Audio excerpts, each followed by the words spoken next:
Waste ಆಗ್ತಾ ಇದೆ. Every day counts.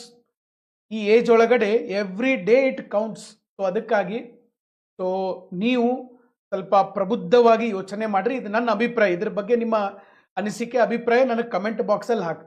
ಇಲ್ಲ ನನಗೆ ಮರು ಎಕ್ಸಾಮನ್ನು ನೀವು ಬೇಕಂತ ನೀವು ಹೋರಾಟ ಮಾಡಿದ್ರೆ ಮರು ಎಕ್ಸಾಮು ಆಗಬಹುದು.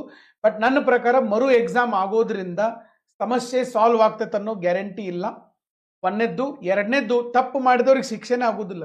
ಅವ್ರು ಸರ್ಕಾರಿ ರೊಕ್ಕದಾಗ ಮತ್ತೊಂದು ಸರಿ ಎಕ್ಸಾಮ್ ನಡೆಸ್ತಾರೆ ಅಷ್ಟೇ. ಓಕೆ. ಸೊ ಅದಕ್ಕಾಗಿ ಎಲ್ಲರಿಗೂ ಮೇನ್ಸಿಗೆ ಎಂಟ್ರಿ ಕೊಟ್ಟು 4ರಿಂದ 5 ತಿಂಗಳು ಕೊಡೋದು ಬೆಸ್ಟ್.